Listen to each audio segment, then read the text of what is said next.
Bismillahirrahmanirrahim. Assalamualaikum warahmatullahi wabarakatuh. Alhamdulillah. Alhamdulillahilladzi nawwir qulubana binuri ma'rifati wal yakin wa adkhilna ma'al awliya'i wassolihin. Wassalatu wassalamu ala sayyidina Muhammadin nabi sayyidil mursalin wa ala alihi wa sahbihi rasulillahi ajma'in. Faqala Allah ta'ala fil Qur'anil Karim, a'udzu billahi minasyaitonir rajim, bismillahirrahmanirrahim. Sanurhim ayatina fil afaq wa fi anfusihim hatta yatabayyana lahum annahu al-haq. Wa fil ardi ayatul lil muqinin wa fi anfusikum afala tubsirun. Awalam yatafakkaru fi anfusihim wa'lamu anna fikum Rasulullah. Sadaqallahul azim. Bapak Ibu, saudara-saudaraku dan anak-anak kami jamaah tauhid yang dirahmati Allah. Setiap amaliyah ibadah dan wiridan yang kita kerjakan hendaklah ibadah dan wiridan itu dikerjakan di atas ma'rifat, pengenalan dan penyaksian kepada Allah. Jikalau setiap wirid dan amaliyah ibadah yang kita kerjakan itu tidak di atas ma'rifat dan penyaksian kepada Allah, maka ibadah dan wiridan kita itu akan menjadi hampa, menjadi batal dan sia-sia. Inilah yang dijelaskan oleh baginda Rasul Nabi Muhammad sallallahu alaihi wasallam. La tasihul ibadah illa bima'rifatil ma'bud. Tidak sah ibadah kita, batal ibadah kita, tidak bernilai apabila ibadah yang kita kerjakan itu tidak mengenal yang kita sembah, tidak menyaksikan yang kita sembah. Makanya Nabi jelaskan, kamin qa'imin hazumin sholatihi at-ta'ab wan nasab. Berapa banyak umatku nanti mendirikan ibadah sholat, namun dia tidak mendapatkan apa-apa dari ibadah sholat yang dia kerjakan. Kalaupun dia mendapatkan dari ibadah yang dia perbuat, yang dia dapatkan itu kata Rasul adalah at-ta'ab wan nasab. Hanyalah rasa capek, rasa letih, rasa panasnya Bapak Ibu. Ya, ini yang selalu Ustaz sampaikan kepada kita. Kaladang kue kepara rajin, tapi tidak ada hasilnya setelah wak pai ke ladang dan ke parak tadi. Tidak ada hasilnya. Itu artinya apa Bapak Ibu? Lapuak pun badan awak Bapak Ibu, lusuh pun awak, lagainya awak beribadah. Ya, 25 tahun, 35 tahun, 45 tahun. Bahkan sampai habis ya usia umur kita beribadah. Namun kita tidak mengenal, tidak menyaksikan yang kita ibadati, maka ibadah kita itu akan menjadi ibadah yang batal, ibadah yang hampa dan sia-sia. Karena kita tidak mengenal yang kita ibadati. Inilah yang rasa capek, rasa letih saja yang kita dapatkan.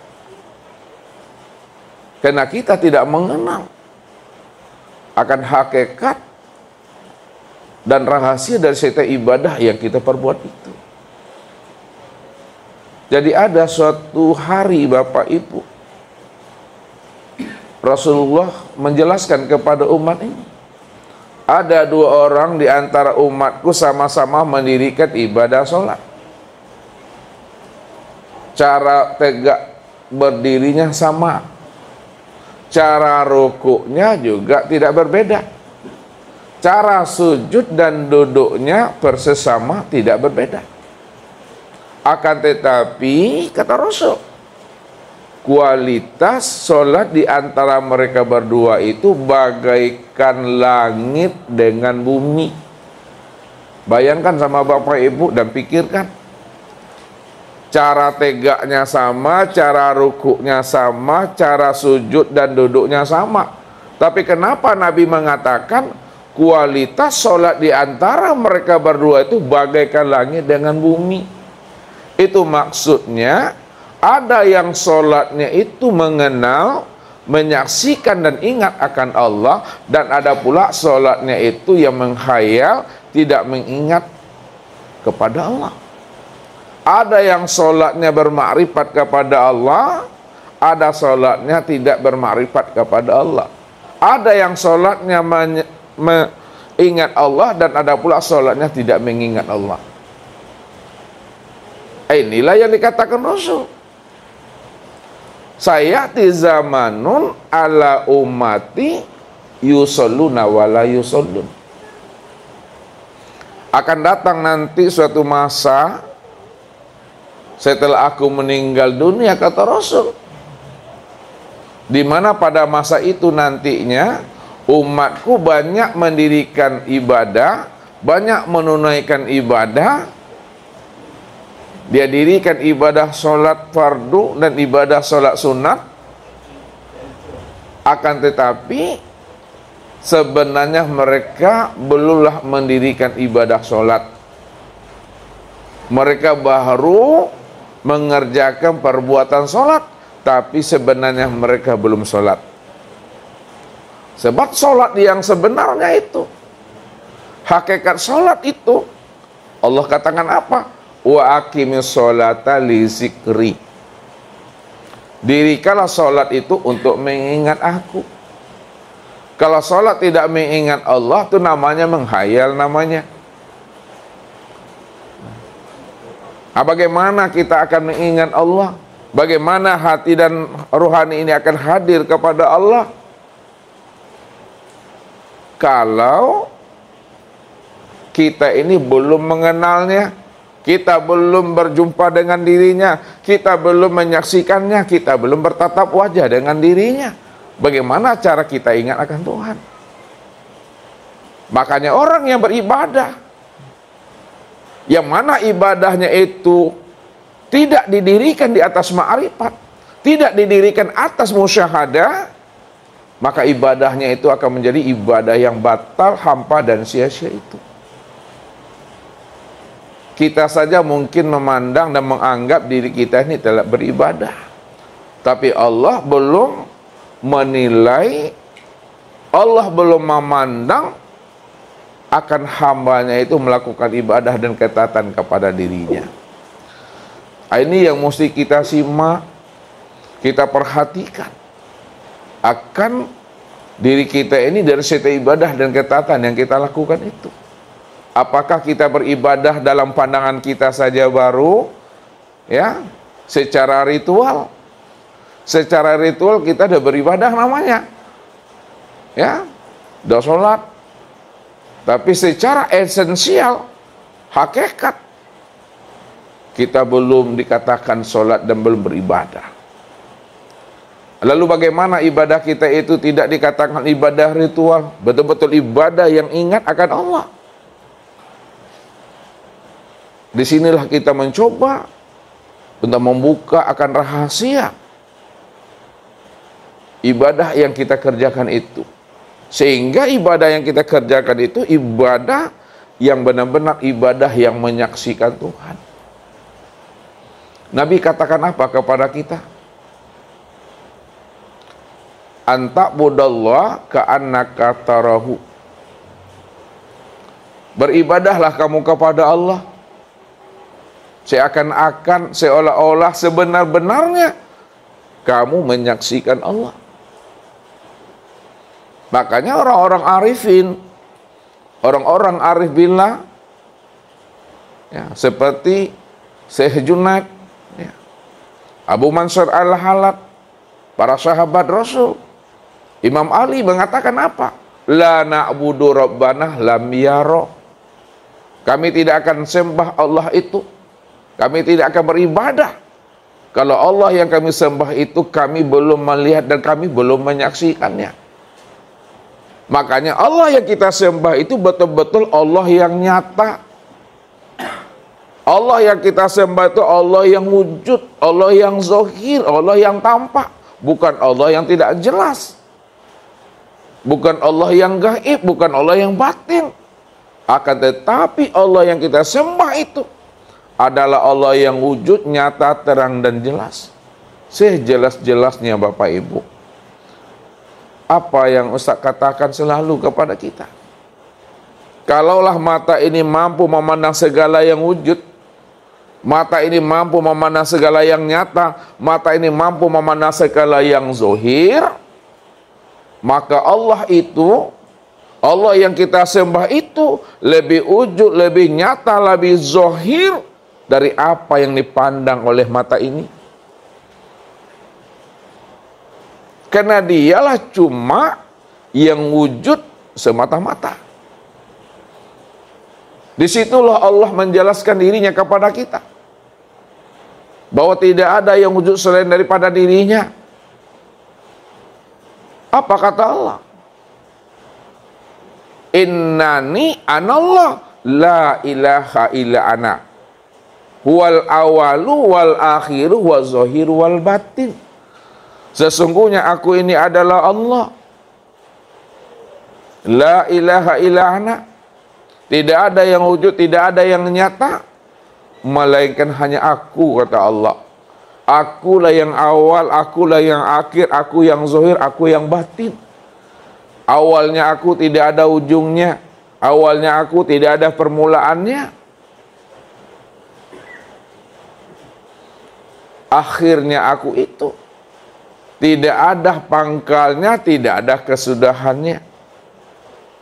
Zahirnya aku nyata, terang, jelas dan wujud pada segala yang ada. Walaupun Allah itu tidak berbentuk dan tidak berupa Bapak Ibu, namun segala bentuk dan rupa itulah kenyataan akan nyatanya wujud kezahiran Allah yang awal dan yang akhir itu yang sebenarnya. Wal batin, Allah itu batin. Batinnya Allah itu tidak tersembunyi karena dia telah zahir pada segala yang ada ini. Kenapa dia yang zahir pada segala yang ada? Dia yang wujud pada segala yang wujud. Karena memang dialah yang ada semata-mata dengan sendirinya. Disitulah Allah menjelaskan akan keahatan dan ketunggalan akan dirinya. Qul huwallahu ahad, kullu syai'in halikun illa wajahahu. Katakanlah bahwa aku itu adalah ahad. Ahad itu maknanya esa, esa itu maknanya tunggal, tunggal itu maknanya tiada berbilang. Kalau Allah itu adalah ahad, esa, tunggal yang tiada berbilang, Bapak Ibu, itu makna yang sebenarnya. Hanya dia satu-satunya. Hanya dia satu-satunya itu maksudnya tidak ada diri yang lain selain daripada dirinya. Tidak ada diri yang lain selain daripada dirinya. Itu maksudnya hanya dialah yang wujud secara mutlak semata-mata. Kalau dia yang mutlak, yang wujud semata-mata, tidak ada diri yang lain selain daripada dirinya, maka dialah segala-galanya, dan segala-galanya itulah nyatanya akan dirinya. Inilah yang mesti kita patrikan, yang kita tanamkan ke dalam hati kita, sehingga pandangan hati kita ini benar-benar bulat. Bukan bulat bersisi, bukan bulat bersegi, tapi bulat yang benar-benar sudah digulirkan, bulat yang bisa digolongkan, picak dan pipi yang sudah bisa dilayangkan, Bapak Ibu. Ini yang diajarkan oleh orang-orang arifin. Ini yang disampaikan oleh orang arif billah, supaya pandangan hati kita itu benar-benar mampu memandang dan menyaksikan yang Allah itu yang wujud nyata dan terang. Apa kata mereka? Suhudul kasra fil wahda. Pandang yang banyak pada yang satu. Apa maksudnya pandang yang banyak pada yang satu? Bahwa segala yang wujud, segala yang berbentuk, segala yang berupa, segala yang wujud dan segala yang nyata, itulah sebenarnya kezuhiran nyatanya akan diri Allah yang tunggal dan yang ahad itu. Suhudul wahdah fil kasrah. Pandang yang satu pada yang banyak. Itu maksudnya bahwa Allah lah yang wujud dan yang nyata pada sekalian alam ini. Suhudul wahda fil wahda, pandang yang satu tampak yang satu. Allah lah sebenar-benarnya yang menyaksikan akan kesempurnaan dirinya sendiri. Tidak ada diri siapa-siapa lagi yang ada dan yang wujud di sana, Bapak Ibu. Kalau boleh Ustadz berikan kias dan perumpamaan kepada Bapak Ibu. Ya. Pak Azam tahu namanya kaliki. Batiak tahu. Pepaya, gandul lain. Pepaya tahu. Pepaya tu batiak tu menurut Ustaz. Batiak tu yang kaliki tu. Nah, kaliki itu namanya gandul namanya. Jadi gandul, kaliki, batiak, pepaya, inyojonya tu. Sekarang mana yang Bapak Ibu mudah memahaminya? Ustaz pakai bahasa kaliki, batiak, pepaya, atau kates? Pepaya. Bapak Ibu beli namanya pepaya yang bareknya enggak 3 kilo. Ya, kalau ada yang 4 kilo, beli yang 4 kilo tu. 4 kilo tu Pak Azam. Ampe tu kilo. Jadi beli pepaya tadi yang beratnya 4 kilo, ya. Dipotong-potong, ya, dicancang-cancang. Dicancang tahu kan? Pak Zam tahu dicancang? Dia apa? Dicincang-cincang. Dicincang-cincang dia menjadi 500 cincang atau 600 cincang. Cincang 600. Bentuknya boleh, ya, boleh besar, boleh kecil, boleh tajam, modelnya runcing, boleh juga modelnya itu petak. Setelah dicincang, dicencang, ya, dicancang 500 sampai 600 cencang, dipotong. Pertanyaan Ustaz, adakah Pak Azam bisa memandang semangka padanya itu? Adakah semangka pada 600 potong tuh? Kenapa tak ada Pak Azam? Yang dicincang itu pepaya, betik. Kalau yang dicincang itu betik pepaya, maka yang nampak itu semangka atau pepaya? Pepaya. Itu maksudnya Bapak Ibu. Kalau Bapak Ibu sudah memotong-motong pepaya, mencincang-cincang pepaya itu 500 potong, 600 potong, sudah dipastikan Bapak Ibu tidak akan bisa melihat namanya semangka di situ. Tidak akan terpandang semangka di situ, itu maksudnya. Tak nampak semangka di situ. Yang nampak apa?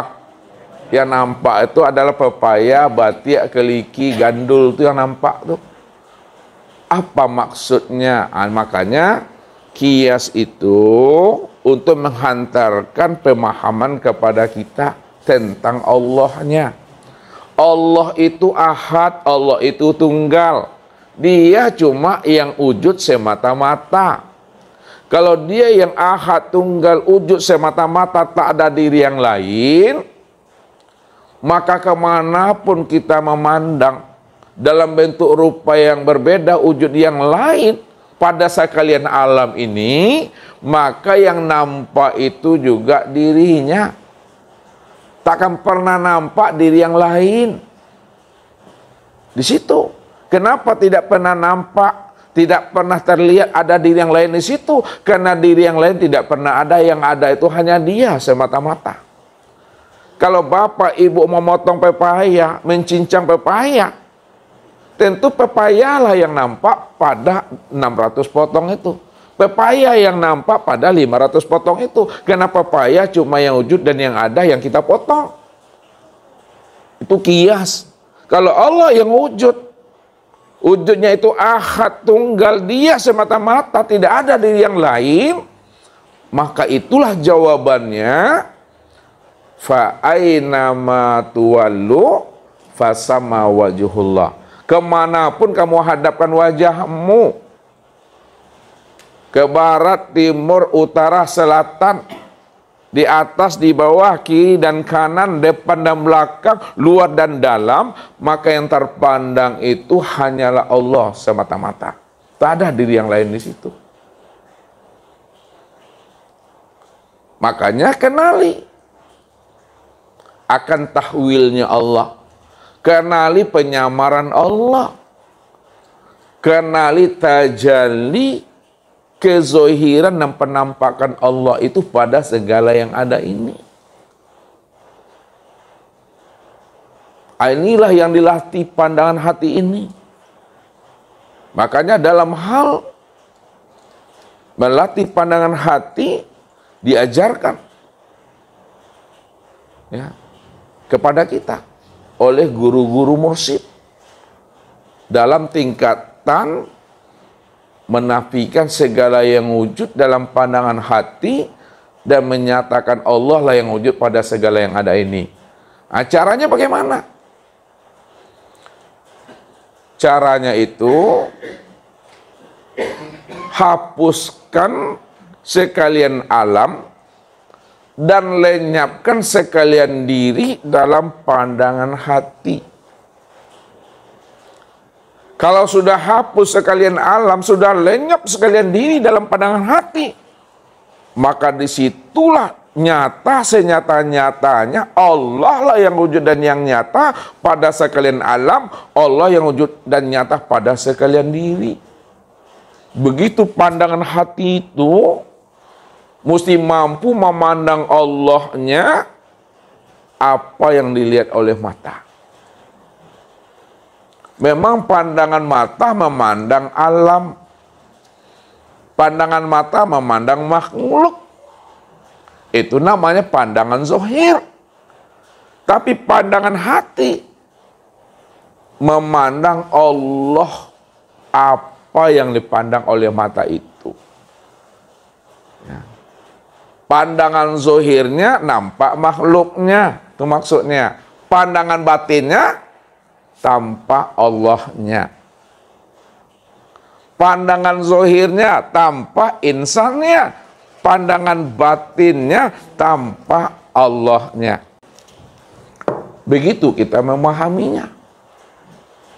Sehingga pandangan Bapak Ibu itu telah bulat.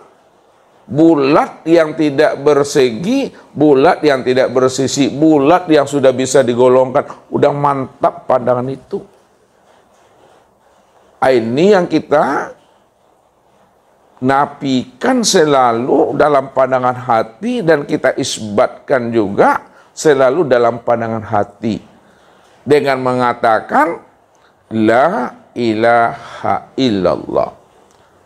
Tidak ada yang wujud yang nyata pada alam, pada tubuh, kulit, daging, urat, tulang, limpa, hati, jantung, rabu, empedu, buah punggung, ruh dan sirkup illallah, melainkan Allah lah yang wujud pada alam, pada tubuh, kulit, daging, urat, tulang, limpa, hati, jantung, rabu, empedu, buah punggung, ruh dan sirku. Hanya dialah semata-mata yang wujud qiyamuhu binafsihi.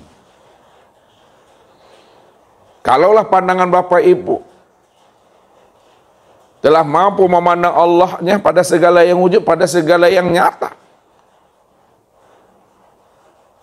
baik pada diri maupun di luar diri, maka di situ artinya Bapak Ibu sudah setiap hari memandang Allah,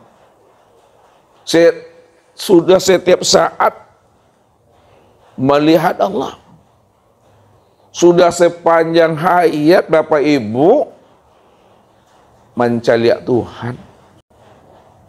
Kalau kita sudah setiap hayat, sudah setiap hidup, sudah setiap hari, detik, jam kita melihat Allah, inilah orang yang disebut namanya orang yang telah fana Bapak Ibu. Orang yang fana itu Bapak Ibu, yang dikatakan fana itu Bapak Ibu, tidak ada terlihat lagi diri yang zohir dan tidak pula terlihat lagi diri yang batin daripada diri Bapak Ibu itu. Yang terlihat diri yang zohir dan diri yang batin itu hanya diri Allah semata-mata. Itu yang fana tuh. Tak nampak diri kita ini zohir dan batin lagi. Yang ada itu, yang wujud itu hanya diri Allah, zahir dan batin. Kalau Allah yang nampak, Allah yang wujud, yang terlihat, diri yang zahir dan diri yang batin, maka siapa Bapak Ibu itu yang sebenarnya? Bapak Ibu inilah yang dikatakan ainullah.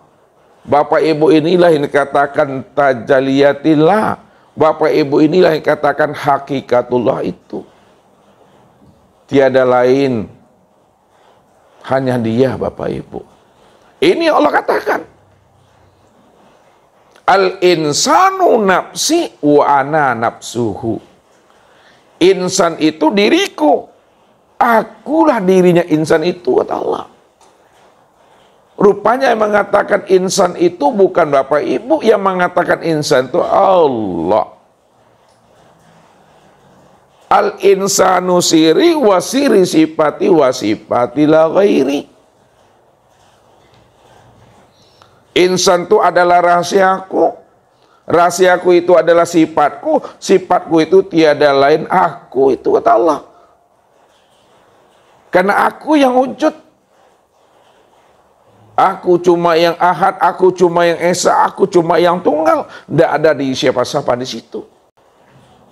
Rupanya memandang Allah itu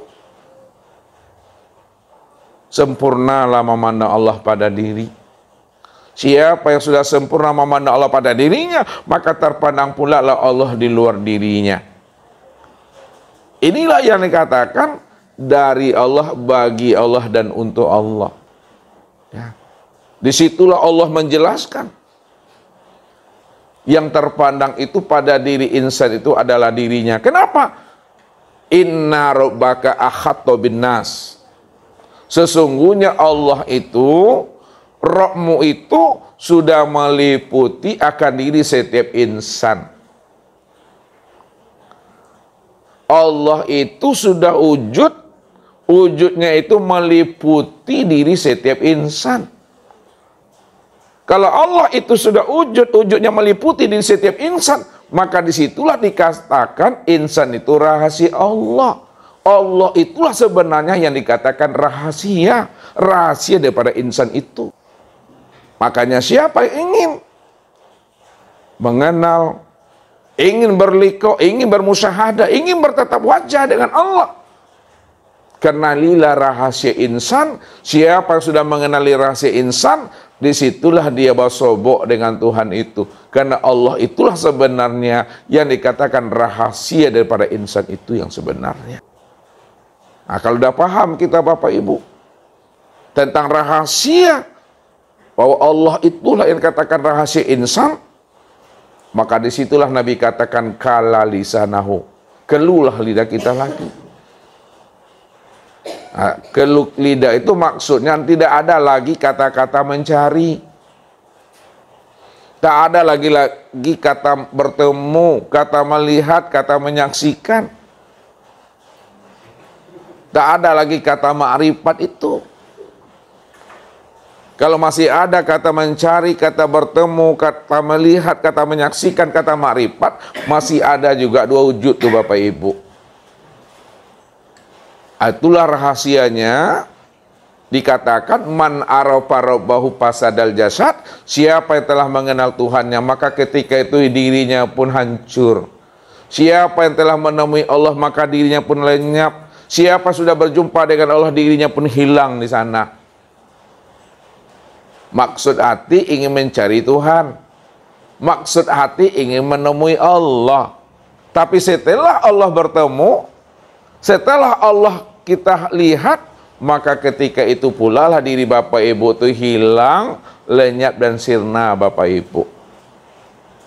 Jadi malam ini Bapak Ibu, ya, kita akan menyempurnakan ma'rifat kita itu. di dalam hidup ini sebelum habisnya usia umur, sebelum ruh itu melepaskan cangkangnya. Jadi tidak sempurna makrifat kita kepada Allah sebelum kita mengenal akan awal mula penciptaan, awal mula kejadian, dan belum sempurna makrifat kita kepada Allah sebelum kita mengenal akan asal usul penciptaan dan kejadian diri ini. Nah, baik Bapak Ibu, ya. Kalau kita ingin sempurna makrifat kita, ingin sempurna musyahadah kita kepada Allah, ya, jalan yang pertamanya kita mesti mengenali awal mula kejadian.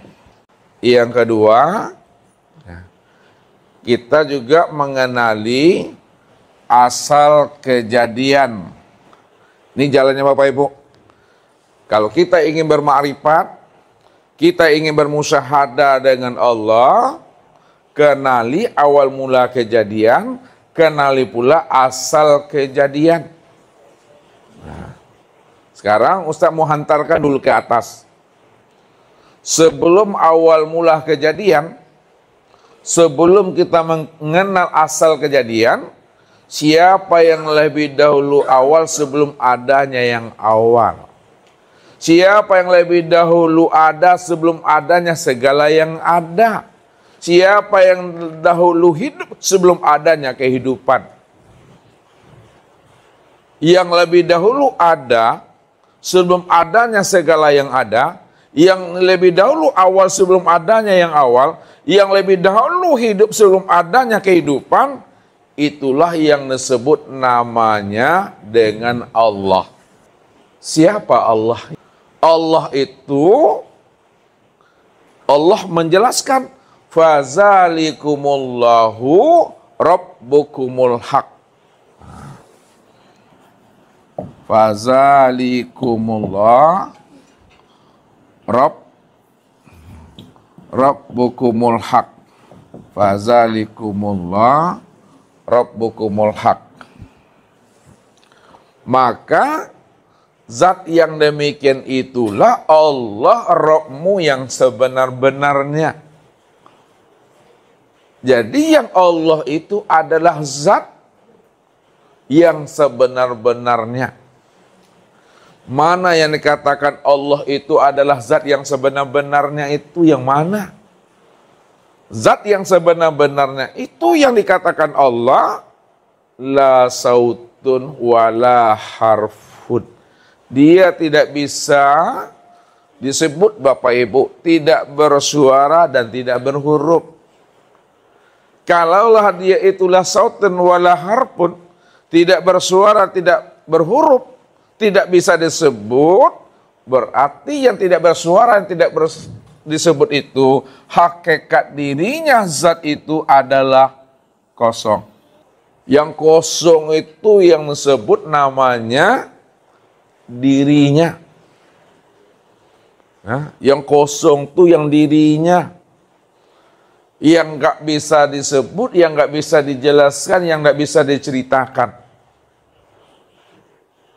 Itu yang kosong itu yang dirinya Bapak Ibu. Kalaulah yang kosong itu adalah dirinya, yang tidak bisa disebut, tidak bisa diceritakan, tidak bisa dijelaskan,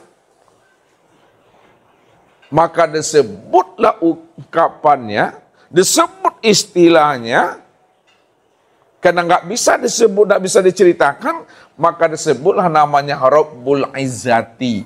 Nih, Rabbul Izzati.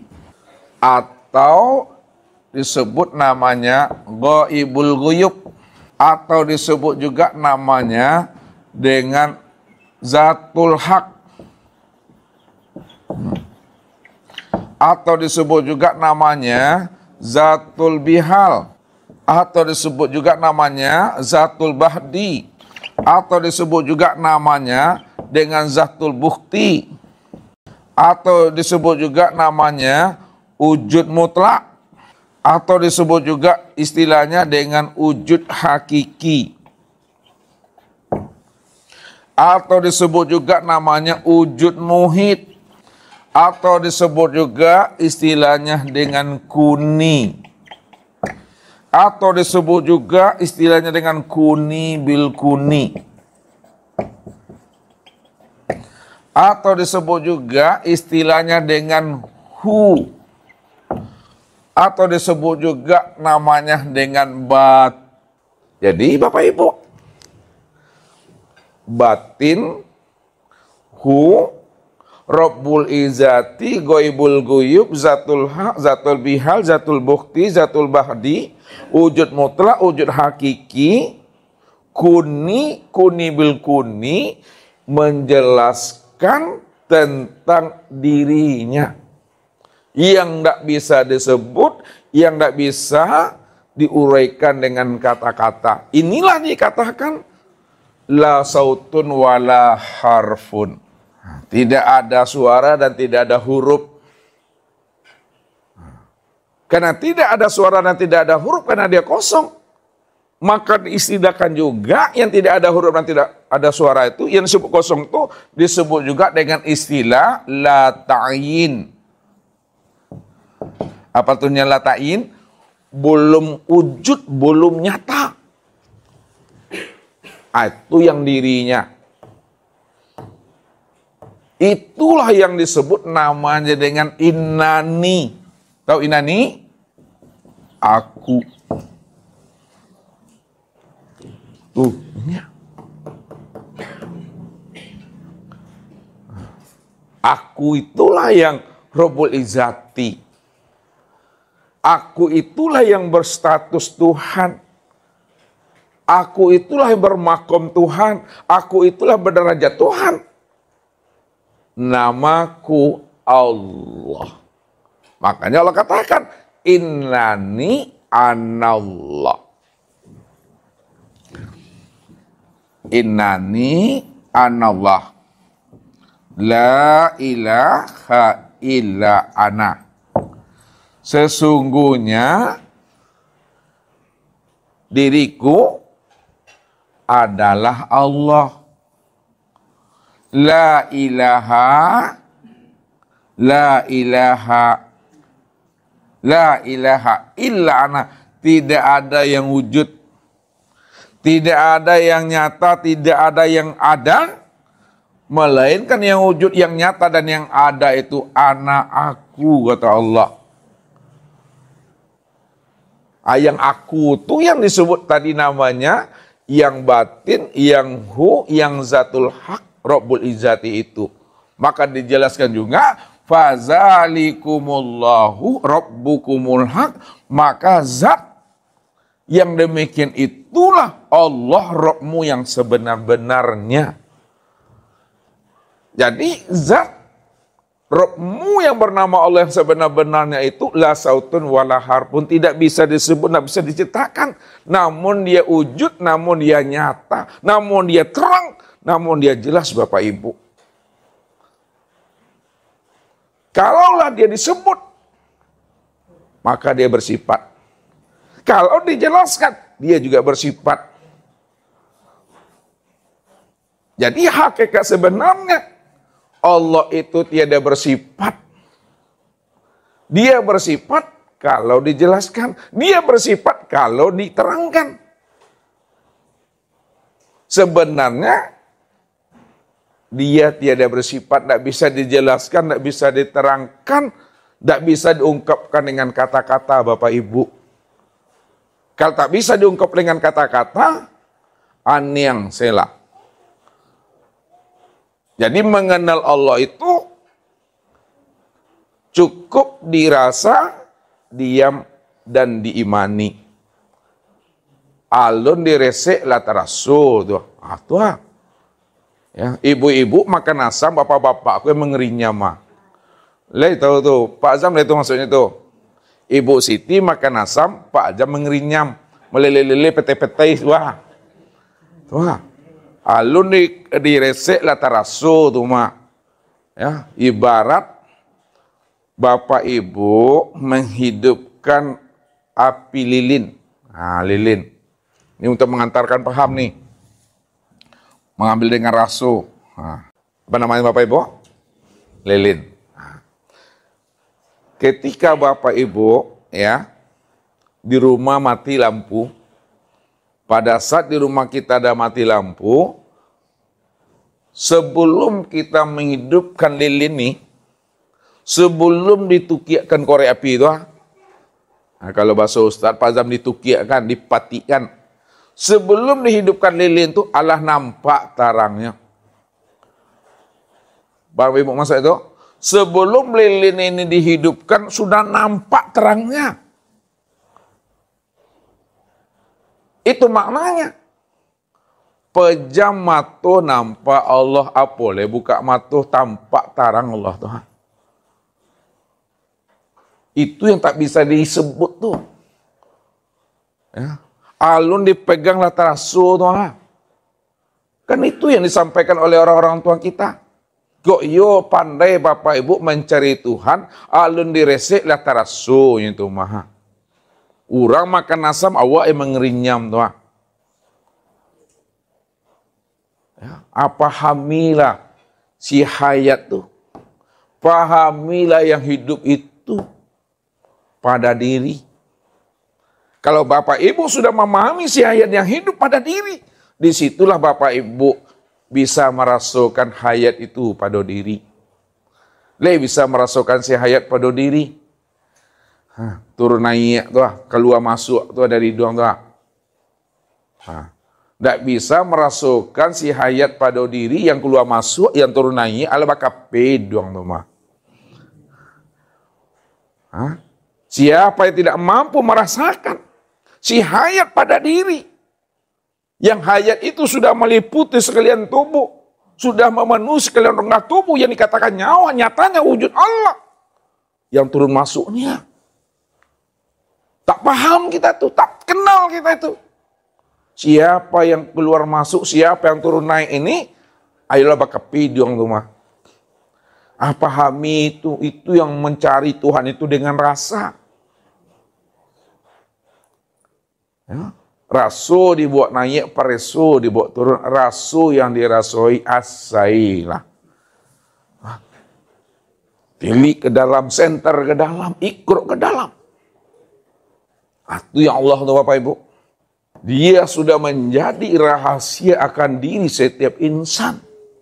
Kalau dia sudah menjadi rahasia diri setiap insan, maka kenalilah insan itu. Siapa yang sudah mengenali insan pada dirinya, maka disitulah dia mengenal aku. Karena akulah yang dikatakan insan itu. Al-insanu nafsi wa ana nafsuhu. Dia telah wujud, dia telah nyata. Wujud dan nyatanya dirinya sempurnalah disebut namanya dengan insan itu Bapak Ibu. Namun hakikat diri insan itu yang sebenar-benarnya. Nih, kosong nih ha. Yang kosong tuh. Ini wujud yang kosong namanya. Ini wujudnya. Makanya melihat yang kosong, lihat kepada yang wujud. Yang wujud itulah sebenarnya kenyataan yang kosong. Untuk melihat yang kosong, lihat kepada yang wujud. Yang wujud itulah sebenarnya kenyataan yang kosong. Bahasa dalam Al-Qur'annya, untuk melihat yang batin, lihatnya kemana Bapak Ibu? Untuk melihat yang batin, melihatnya kemana? Melihatnya kepada yang zohir. Apa sebabnya melihat yang batin, melihatnya kepada yang zohir? Untuk melihat yang batin, lihatnya kepada yang zohir, kenapa? Karena yang zohir inilah kenyataan yang baru dipatrikan ke dalam. Itu yang dikatakan rasul dibawa naik, preso dibawa turun. Kalaulah yang batin itu kalaulah melihat yang batin itu memandang yang pada yang zohir, ya, maka yang zohir inilah sebenar-benarnya kenyataan yang batin itu. Kalaulah yang zohir itu kenyataan yang batin, pilih ke dalam lagi, yang zohir inilah sebenar-benarnya yang batin itu. Bukan yang zahir itu yang nyata. Bukan yang zahir itu yang nyata. Yang nyata itu siapa? Yang nyata itu yang batin. Yang batin itu yang nyata. Yang batin itu yang zahir. Bukan yang zahir itu yang nyata. Walaupun zahir itu maknanya nyata. Walaupun zahir itu maknanya terang dan jelas. Walaupun zahir itu maknanya wujud. Sebenarnya yang nyata, terang, jelas dan wujud itu adalah si batin. Disitulah dikatakan Allah itu batin. Tiada tersembunyi karena dia telah nyata senyata-nyatanya pada sekalian alam ini. Sekalian alam inilah kenyataan akan dirinya yang batin itu. Jadi jangan disebut juga Allah itu batin juga lagi. Jangan dikatakan Allah itu gaib juga lagi. Siapa yang mengatakan Allah batin, siapa yang mengatakan Allah itu gaib juga, apa namanya itu, Bu? Itu butuh sangi namanya. Kain lah jadi baju, ndak jo nampak kain tu pada baju, hati butuh sangi. Kopia lah batonggo di hati kepala, kau dicari jo kopia hati butuh sangi. Kaki lah dilangkakan, kok ndak jo nampak kaki itu, dicari jo kaki itu, hati butuh sangi. Aku dah wujud, aku sudah nyata, kata Allah. Kalau Allah sudah wujud, Allah sudah nyata pada sekalian alam dan sempurna pada dirimu. Kenapa kamu tak mampu juga memandang dan menyaksikan aku yang wujud pada alam, sempurna pada dirimu? Maka siapa tidak bisa melihat aku yang sudah wujud pada alam dan sempurna pada dirinya? Apa namanya Pak Azam? Putusannya. Sekarang kita turun ke bawah. Bagaimana dia dikenal? Bagaimana dia bisa dilihat? Bagaimana dia disaksikan? Apa kata Allah? Kuntu kanzan mahfiyan wa ahbabtu an wa'rafa wa khalaqtul khalqa liya'rifani. Aku ini adalah perbendaharaan yang tersembunyi. Kenapa Allah mengatakan dirinya perbendaharaan yang tersembunyi? Karena dirinya disebut batin. Dirinya disebut batin. Batin itu jangan dibilang tidak ada Bapak Ibu. Ada tapi belum bisa dikenal. Ya. Ada belum bisa dikenal. Aku ini adalah perbendaharaan tersembunyi. Wa ahbabtu an wa'rafa. Lalu aku ingin dikenal. Ya, aku ingin dilihat, aku ingin disaksikan. Karena aku ingin dikenal, dilihat dan disaksikan, wa khalaqtul khalqa liya'rifani. Maka aku ciptakan sesuatu. Ini dengan bahasa syariat. Aku jadikan sesuatu yang mana sesuatu yang aku ciptakan itu adalah terbit dari diriku sendiri. Allah menciptakan sesuatu, tapi yang diciptakannya itu adalah dari dirinya sendiri. Liya'rifani. Supaya yang aku ciptakan itu, dia mengenal aku, dia bisa menyaksikan aku, akulah sebenarnya yang wujud itu pada dirinya. Mana yang diciptakan Allah dari dirinya, supaya yang diciptakan Allah dari dirinya itu, dia bisa mengenalnya, dia bisa menyaksikan Allah. Allah lah sebenarnya yang wujud dan nyata, yang sebenar-benarnya. Yang diciptakan, yang dijadikan Allah dari dirinya sendiri, inilah yang disebut namanya dengan nur, Bapak Ibu. Nur. Nur itulah awal kejadian. Nur itulah awal penciptaan. Kalaulah nur itu awal kejadian, awal penciptaan, maka nur ini pula lah tempat memandang akan diri Allah. Nur itulah tempat melihat akan diri Allah. Dengan nur itulah kita bisa mengenal Allah. Kalaulah dengan nur itu tempat kita mengenal Allah, dengan nur itu kita memandang Allah, dengan nur itu kita menyaksikan Allah, maka siapa nur itu yang sebenarnya? Lihat, nur ini yang sebenarnya, ini yang disebut namanya wujudullah. Nur ini yang sebenarnya disebut ainullah. Nur inilah sebenarnya disebut hakikatullah. Nur inilah yang sebenarnya disebut namanya miratillah. Nur inilah sebenarnya disebut namanya abdillah. Nur itu disebut wujudullah, wujudnya Allah. Nur itu disebut nyatanya Allah. Nur itu disebut sebenar-benarnya Allah. Ini dalam bahasa hakikat.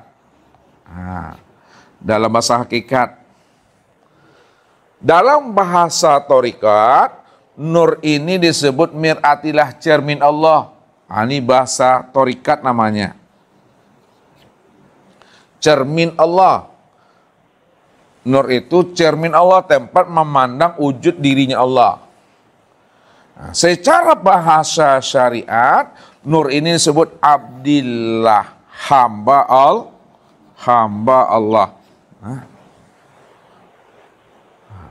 Sedangkan nur itu dengan bahasa ma'rifat, nah ini bahasa ma'rifat, itu tiada lain adalah Allah. Nah, tiada lain adalah Allah, itu sebenar-benarnya secara ma'rifat adalah Allah. Dia. Maka yang batin itu telah zohir. Yang batin itu telah nyata. Yang batin itu telah wujud. Kalau yang batin itu telah wujud, telah nyata, telah zohir. Zohirnya berupa nur, maka nur itulah sebenarnya tempat memandang dan menyaksikan Allah itu. Itu maksudnya Bapak Ibu. Siapa yang sudah melihat nur, sudah melihat Allah tuh. Siapa yang sudah menyaksikan nur, sudah menyaksikan Allah tuh. Siapa yang sudah mengenal nur, sudah mengenal Allah itu. Ini yang dijelaskan oleh Nabi. Ketika Rasulullah itu ditanya Bapak Ibu, ya Rasul, bagaimana Allah yang engkau lihat itu ya Rasul ketika engkau mi'raj? Apa jawaban Rasulullah? Ra'aitullah nuran. Ra'aitullah nur. Aku melihat Allah tuh nur. Nur itu maksudnya, nih, jangan nur itu diartikan cahaya Bapak Ibu ya. Nur itu maksudnya, maknanya adalah terang. Terang itu maknanya jelas. Jelas itu maksudnya adalah nyata. Nyata itu maknanya wujud. Maka segala yang wujud, segala yang nyata, segala yang terang, segala yang jelas, itulah Allah itu. Ya, arti Allah itu. Jadi itu yang dikatakan oleh Rasul. Wahai Umar, kalau kamu sudah bisa melihat aku, sudah bisa kamu memandang Allah. Kalau kamu sudah memandang aku, sudah sama kamu memandang Allah. Apa sebabnya memandang Nabi, memandang Rasul, sudah sama memandang Allah? Karena nur itu tempat memandang dan menyaksikan Allah. Sekarang, kalaulah nur itu tempat memandang menyaksikan Allah, nur itu sudah nyata pada sekalian langit dan bumi. Nah, lihat nur ini, tempat memandang nyatanya Allah itu sudah nyata pada sekalian langit dan bumi. Apa kata Allah? Allah nurus samawati wal ard. Nah, Allah itu nur. Apa arti nur tadi Bapak Ibu? nyata, apa lagi? Jelas, apa lagi? Terang, apa lagi? Wujud. Allah itu wujud. Allah itu nyata. Allah itu jelas, Allah itu terang. Terang, jelas, nyata, dan wujudnya Allah itu pada sekalian langit dan bumi. Jadi sekalian langit dan bumi inilah yang dikatakan nur, tempat memandang nyatanya akan wujud Allah itu. Jadi mudah mencari nur itu. Kenapa mudah mencari nur? Karena nur itu sudah menjadi sekalian langit dan bumi. Yang payah itu mencari siapa, Bu? Yang payah itu mencari Nur Aini, Nur Hayati, Nur Laili, payah itu mencarinya. Tapi untuk mencari nur, memandang nyatanya akan wujud Allah, mudah. Segala yang wujud itu nur tuh. Segala yang nyata itu nur tuh.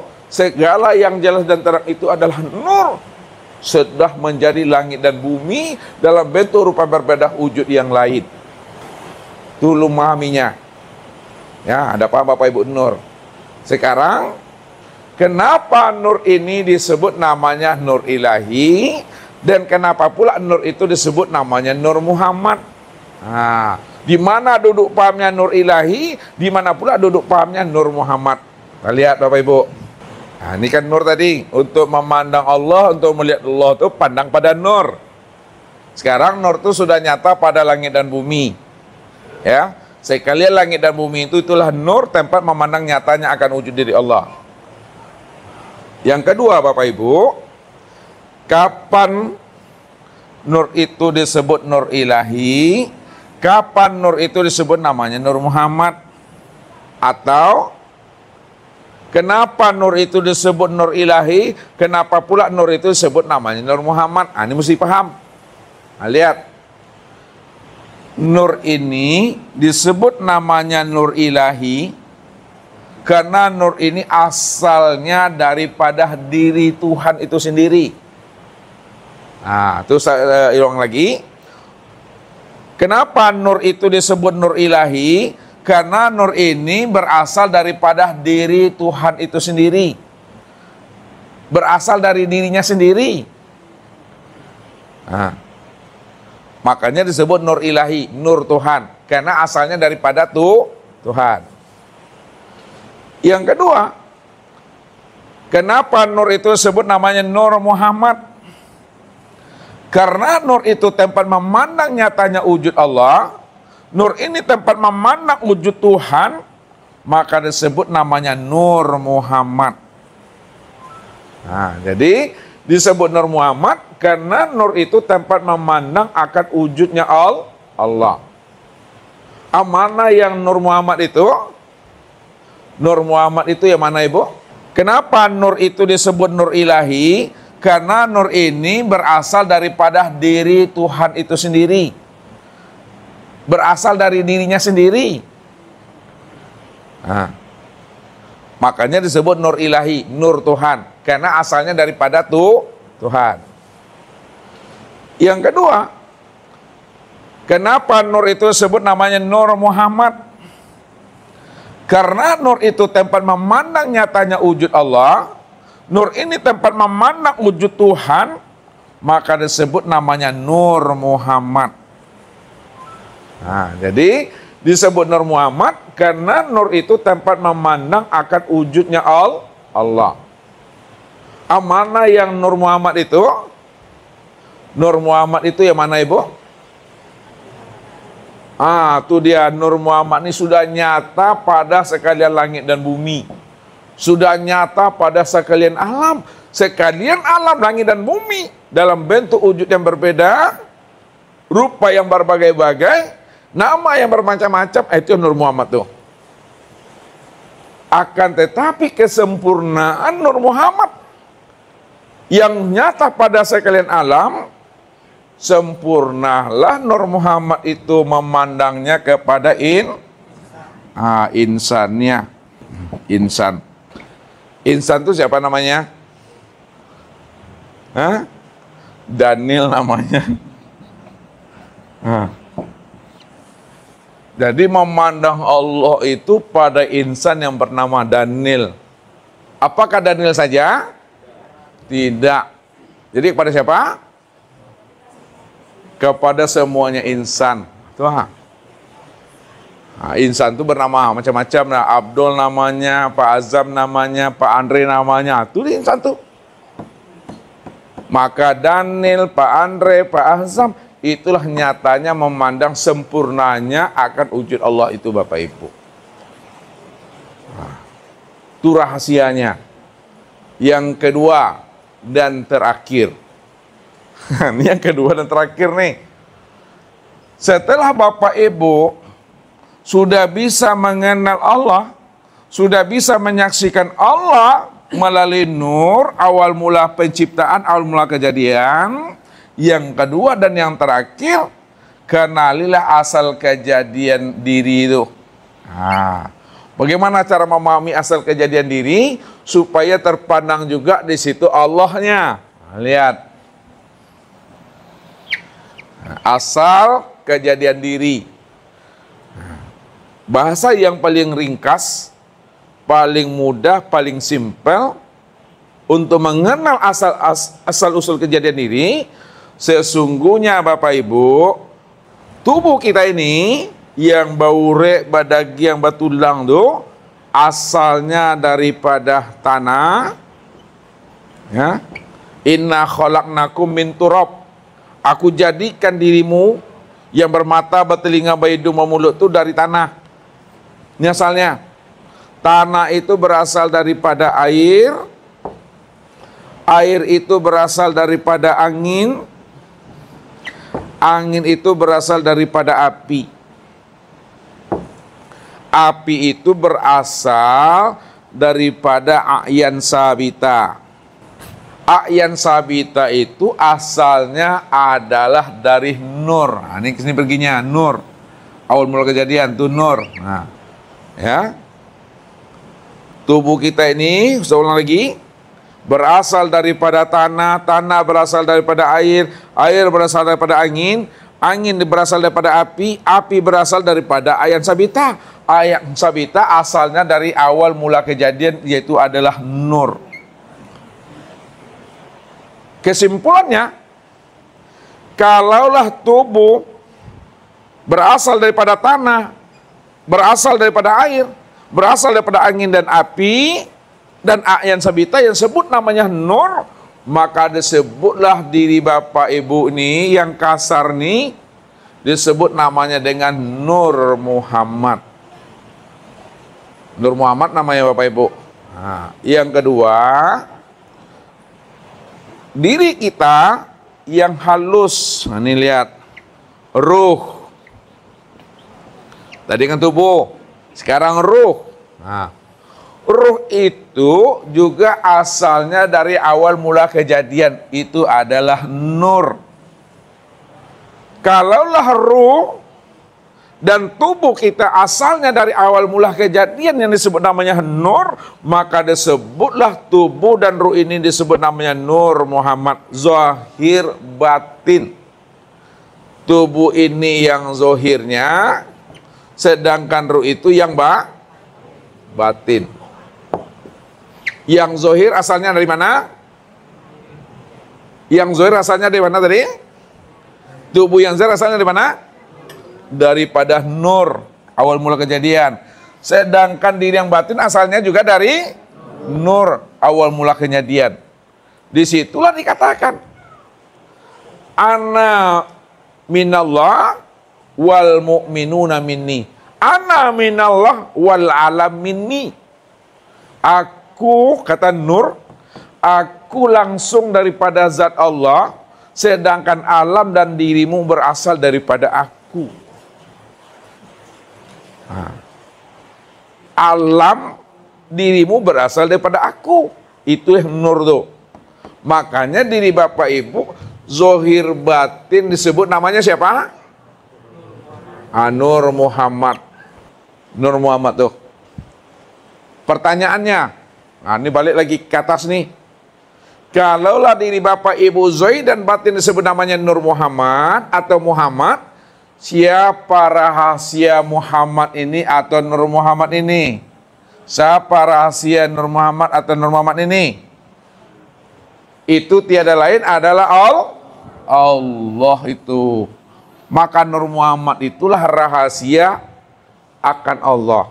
Maksudnya Nur Muhammad ini adalah rahasia Allah. Nur Muhammad ini tempat memandang, tempat melihat akan nyatanya diri Allah itu yang sebenar-benarnya. Karena Nur Muhammad ini tempat memandang nyatanya Nur Allah yang sebenar-benarnya, maka secara bahasa hakikat disebutlah Nur Muhammad itu wujudullah, ainullah, hakikatullah. Secara bahasa tarikat, Nur Muhammad itu disebut mir'atilah, cermin Allah.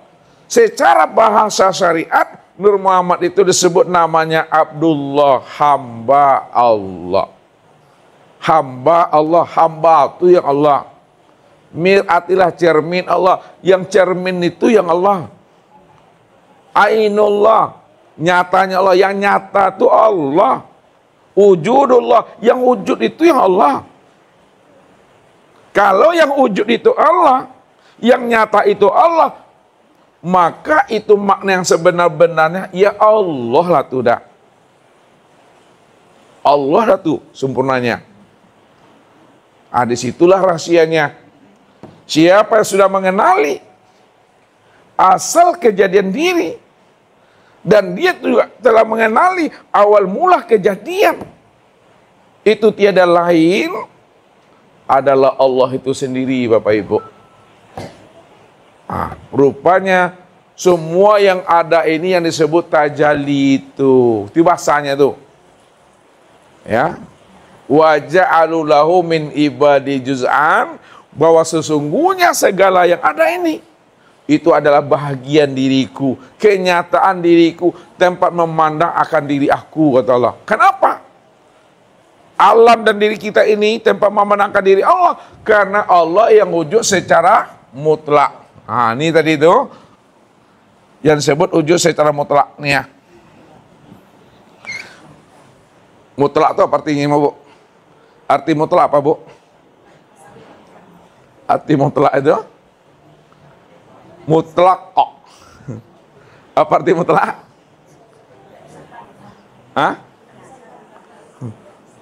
Ustadz tidak tanya yang nyata, Ustadz tanya wujud mutlak. Mutlak. Mutlak itu maksudnya, bisa diberi pemahaman Daniel? Ya, hanya dia semata-mata, tidak ada diri yang lain. Kalau ada diri yang lain itu tidak mutlak dia. Hanya dia yang ada semata-mata, tidak ada dia. Itu yang mutlak tuh Bapak Ibu. Makanya Ustadz tanya lagi sama Bapak Ibu ini, kalau Allah itu mutlak, hanya dia semata-mata yang ada, pertanyaan Ustaz, adakah yang wujud selain Allah? Tidak ada. Kalau tidak ada yang wujud selain Allah, lalu alam dan diri Bapak Ibu ini apa bagi Allah? Kenyataan Allah. Itu bahasa apa tuh pakai itu? Ketika Khalifah bilang kenyataan Allah itu bahasa apa namanya? Bahasa syariat kah? Bahasa hakikat. Kalau bahasa torikat apa Pak Azam? Cermin Allah. Kalau bahasa syariat apa namanya, Bu? Hamba Allah. Ala bisa balik ke soal untung mah. Bisa balik ke sini. Nggak payah-payah nih lah. Ini udah khatam nama Bapak Ibu. Ya, kalau udah khatam, tak ada diri Bapak Ibu lagi di sana. Ya. Tak ada diri kita lagi di sana. Udah lenyap diri kita yang zahir, sudah hilang pula diri kita yang batin. Yang wujud dan yang nyata hanya Allah lah, senyata-nyatanya. Ya, itu dia maksudnya. Makanya Allah lah yang wujud pada segala yang ada, dan segala yang ada itulah nyatanya akan wujud Allah itu. Jangan ragu di situ. Siapa yang menolak akan kewujudan Allah yang sudah nyata pada diri, ditolak. Ya, maka ketika itu kita itu sudah dikatakan namanya murtad dah. Dah disebut namanya kafir tuh. Apa kata Allah? Ulaikal ladzina kafaru bi ayati rabbihim wa liqaihi fahabitat a'maluhum fala nuqimu lahu yaumal qiyamatil wazna. Siapa yang menolak akan wujud nyatanya aku? Siapa yang kafir nak mau dia menerima aku ini sudah wujud, aku sudah nyata pada dirinya kata Allah. Dan dia tolak akan nyatanya aku. Tak bisa dia melihat aku pada dirinya, ditolak itu. Fahabitat a'maluhum. Maka seluruh amal ibadah yang dilakukan puluhan tahun, walaupun batang tubuh ini hancur, lapuk, dia usang, maka menjadi amal ibadah yang hampa, ibadah yang sia-sia. Itu namanya bahasa awak Pak Azam, takicua di nantarang namanya. Tak kicua nan galok biasa tu Pak Azam. Tapi kalau tak kicua di nantarang sakit bananya mati. Karam di tengah lautan biasa tu Pak Azam. Tapi kalau karam di tepi lautan bedonya awak. Itu mesti dipahami. Ya. Supaya kita ini benar-benar bertuhan itu betul-betul Tuhan yang sudah nyata pada diri. Sehingga tidak ada kata-kata bertuhan lagi. Kalau masih bertuhan, tanda belum sampai kepada Tuhan tuh. Masih bertuhan juga baru tuh. Padahal dirinya cuma yang ada. Kalau Bapak Ibu bertuhan ada dua wujud tuh. Kita satu, Allah satu tuh. Bertuhan. Ada dua wujud, kita satu, Allah satu tuh. Jangan bertuhan lagi. Apa lagi namanya? Yang sempurnanya apa? Bertuhan. Ini lihat. Kalau bahasa Minangnya batuhan. Ini bahasa Minang. Kalau dibuat bahasa Indonesia agak lucu bunyinya. Ya kan? Lah jale itu cerano, cerana. Kalau bahasa Minang, sabi Minang cerano. Kalau cerana, panik aku. Nah. Jadi dibilang batuhan. Apa lagi? Jo Tuhan. Apa lagi? Dengan Tuhan. Apa lagi? Tuhan. Kalau Bapak Ibu adalah sampai pemahamannya kepada pengenalan yang sempurna zahir dan batin tentang Tuhan. Pertanyaan Ustadz, apakah Bapak Ibu duduknya bertuhan, jo Tuhan, dengan Tuhan atau Tuhan? Tuhan selesai. Kalau bertuhan dua wujudnya tuh. Kalau jo Tuhan dua wujudnya tuh. Kalau dengan Tuhan dua wujudnya Tuhan. Itu tuh. Sama dengan bismillah. Lihat Bismillahirrahmanirrahim.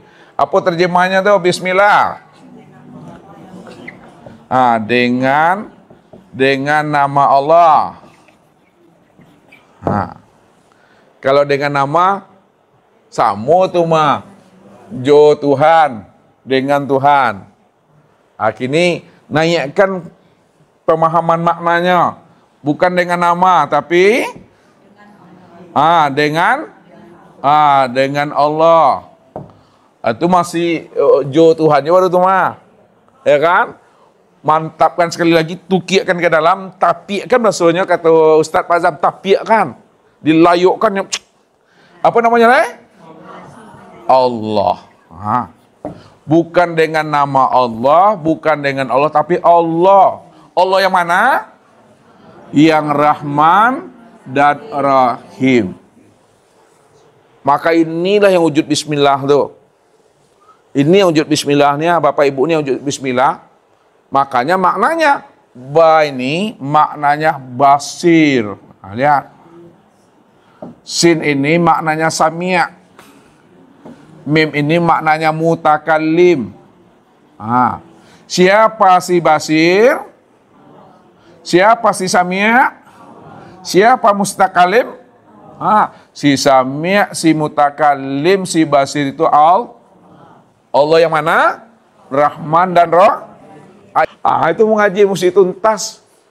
Kau jangan mengaji sampai 20 lah bertahun-tahun lah katam lah berapa kali nak juga bersebut dengan Tuhan tu doa. Asyik badenang badendang si tarui. Balik buku, balik buku, balik kitab tak jauh sobok Tuhan tu dah. Jadi kalau ingin mencari dan menemui Allah tu, cari dan temuilah pada kitab nafsiyah. Tu Ustaz sarankan, untuk mencari dan menemui Allah tu cari pada kitab nafsiyah. Nafsiyah itu apa artinya? Kitab diri. Kitab diri itu ndak bahuruf, ndak babaris, ndak batitik, tapi bisa dibacanya tu. Itu yang kaji tadi itu. Kenalilah asal usul kejadian diri. Kenalilah kitab nafsiyah tu diri. Man arafa nafsahu faqad arafa rabbahu. Kenali kitab diri itu, pasti kenal Tuhan. Makanya Nabi katakan apa? Man tolabal maula bi ghairi nafsin faqad dolalan ba'ida. Barang siapa ingin mencari dan menemui Allah, keluar daripada dirinya, tak mau dia membaca kitab nafsiyahnya, faqad dolalan ba'ida, maka sungguh dia telah berada pada kesesatan yang sangat jauh, Bapak Ibu. Jadi mencarinya di kitab nafsiyah itu yang sebenarnya, supaya bersobok dengan Allah. Jadi Allah yang kita cari selama ini itu tiada lain adalah diri sendiri. Diri sendiri inilah nyatanya diri Allah. Itu dia.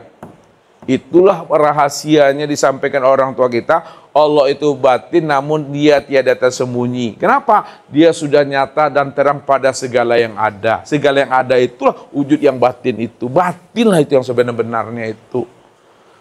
Mungkin itu Bapak Ibu lah panik aku. Ya bisa sampaikan. Mudah-mudahan kita semua diberikan Allah pemahaman dan anugerah untuk kita bisa bermakrifat kepadanya. Billahi taufiq wal hidayah. Wassalamualaikum warahmatullahi wabarakatuh.